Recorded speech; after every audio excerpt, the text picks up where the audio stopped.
bây giờ nè tại khi nó họ chờ có ở xí thái nhung này nó thì phải chờ lúc gì họ sẽ đừng gọt nó nè mà các phụ trang một đầu đó lên tụi nó thật chả kia nè học chả kia vậy nè từ các phụ nó nhập vô là chết đấy tới đi cho nó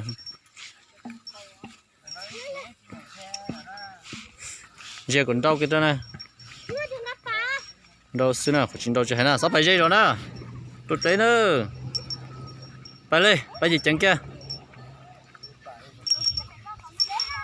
đâu xưa nè giá còn đâu kia nè đâu cho mà đi cho nè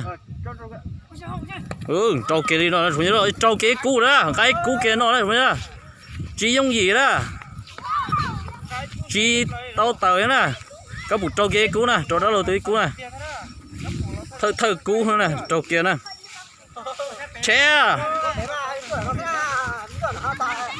hơn tiền tiền là trâu kia lại cũ nè cũ khởi dạng câu đi hơn tiền tiền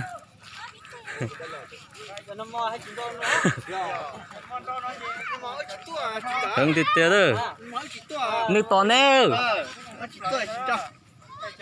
hơn tiền tiền đó là tụi nó là khởi rong tiền tiền nè ấy tụi nhung lẩu nè các bụi nhà sống ra bên chị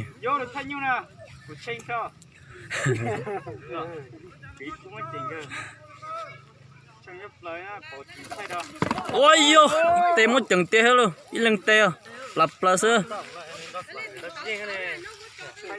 chỉ ông gì kia đó tua gì cũng nó lại thế này nó chỉ cả nó chính cháy à cha yon chai à anh tê tê ôi yo ba kia cú hết rồi luôn tập lâu nữa ôi yo cho cá tép lên lâu nữa nè anh tê tê cá bụt tơ tê tê đó cho cú kia hết đó là tụi nó tới tê tê ô anh tê tê đó chiông gì đó cho kia cú nè cú kia đó chúng ta cá bụt tơ tê tê đó chiông gì đó đó là tụi nhà ra bên chị nè, cá chỉ lấy một chừng nè.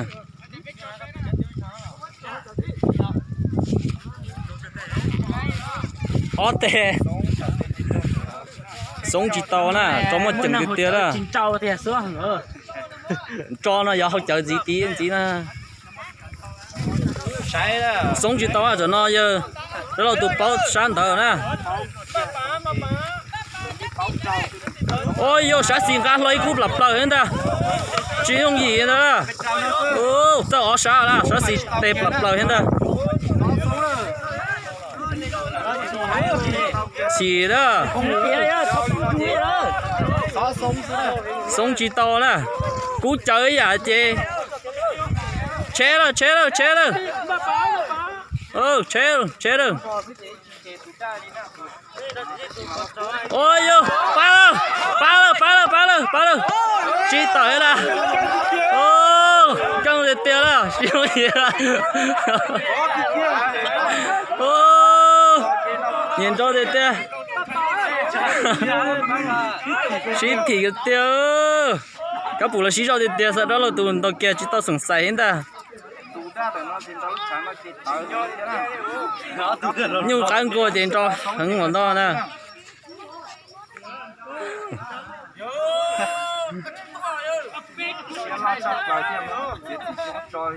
Thằng tiền tiền nó tức là con chở tiền cho hết, chứ con chở sao bao cả cho hết. Nó mà cho tiền đâu luôn nó họ chở rau xe là nhung rau đó. Giờ tao cho từ chứ nó cho họ khó là chỉ nhớ nó nè. Ôi yo, xuống chỉ tàu à, kể đó, ba,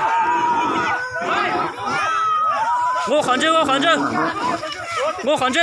à, chỉ cho, cứ chờ vậy chứ đây, chỉ dùng gì à, cá bùn trâu, mất chừng nó là chủ là, bán tê là.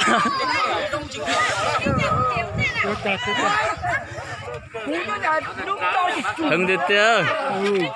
chỉ dùng gì là các bù là cho mới chừng được tiền này, số nhá là